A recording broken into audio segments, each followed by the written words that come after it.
요즘 인터넷을 보면 인공지능의 발전이 정말 놀랍습니다. 인공지능이 만들어낸 영상을 보면 이러다 영화 만들던 사람들 다 실업자 되는 건 아닌가 하는 걱정을 하게 됩니다.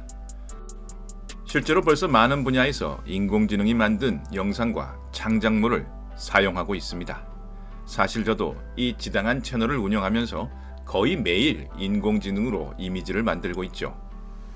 인공지능은 이미 특정 분야에서 인간의 능력을 뛰어넘는 결과물을 만들어내고 있습니다. 이런 현상을 보며 문득 이런 생각을 하게 되었습니다. 과연 미래에는 인공지능이 예술가를 대체할 수 있을까? 그러면서 저는 이런 질문을 던져보았습니다. 우리가 예술에 경탄하는 근본적인 이유는 무엇일까?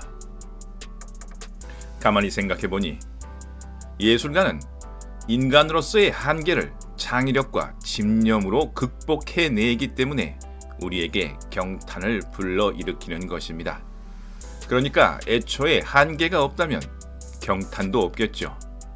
인간은 유한하며 불완전하고 수많은 제약 속에서 살아갑니다. 하지만 예술가들은 이러한 인간적인 한계를 뛰어넘어 새로운 것을 창조해내죠. 이 과정에서 우리는 인간의 정신의 위대함과 불굴의 의지를 보게 됩니다.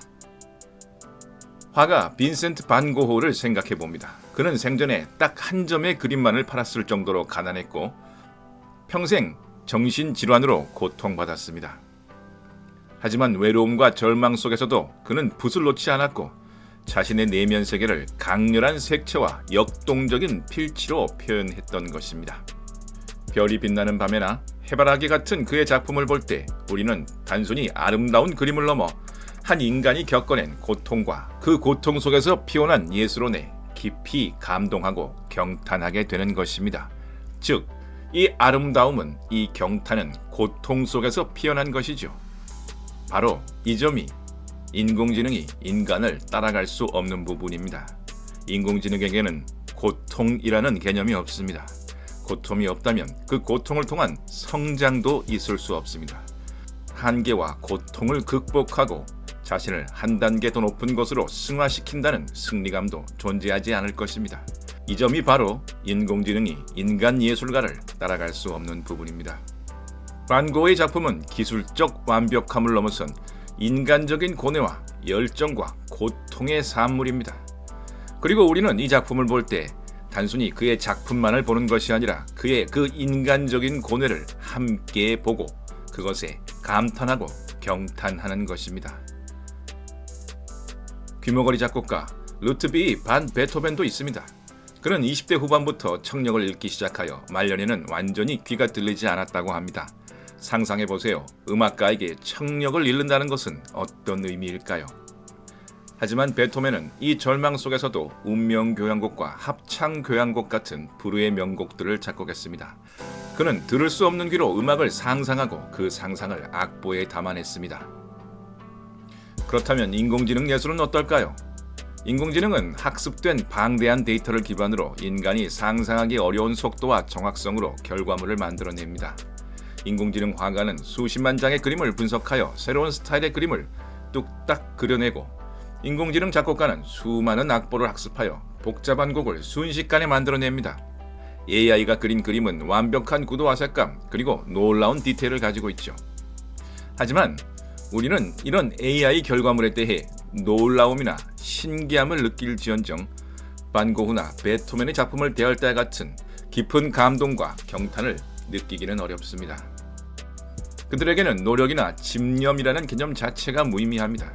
그저 주어진 알고리즘에 따라 데이터를 처리하고 결과물을 산출할 뿐이죠. 우리는 예술가의 고뇌와 노력 그리고 한계를 극복하려는 강인한 의지에 경탄하고 감동합니다. 왜냐하면 우리의 삶 또한 고통과 장애물로 가득 차 있기 때문이죠. 우리는 예술가들의 삶과 우리 자신의 삶의 연결고리를 찾고 우리 또한 그 어려움을 극복할 수 있다는 희망을 얻습니다. 경탄은 기술적 완벽함 그 이상의 인간 대 인간의 깊은 공감과 연결해서 오는 감정인 것입니다. 바로 그런 이유로 우리는 환갑이 넘어 목숨을 걸고 영화를 찍는 탐 크루즈에게 열광하는 것입니다. 인공지능이 만들어낸 스턴트 장면에 우리는 경탄하지 않습니다. 그 안에는 위험도, 한계도, 극복도 없기 때문입니다. 여기까지 생각해보니 이런 생각이 듭니다. 우리의 삶이 고통과 고난과 장애물로 가득 차 있는 것은 우리의 삶을 경탄스러운 것으로 만들어주기 위해서가 아닐까 하고 말입니다. 이런 장애물을 통해 한계를 느끼고 그 한계 속에서도 자신이 할 수 있는 바를 해 나아가면서 하루하루 미래를 향해 한 발씩 내디디는 것, 결코 희망을 잃지 않고 무언가를 이루려는 인간들의 집요한 노력과 경이로운 태도, 이것이 바로 삶이라는 예술이 아닐까요? 그렇습니다. 우리가 예술가들에게 경탄을 느끼는 것처럼 우리는 우리 자신의 삶에도 경탄을 느낄 수 있습니다. 그리고 이것은 아마 아무리 인공지능이 발달되어도 바로 우리의 것, 인간의 몫일 것입니다. 그리고 저는 그런 삶을 살 수 있는 것에 감사드립니다. 지금까지 지당한의 명상록이었습니다. 감사합니다.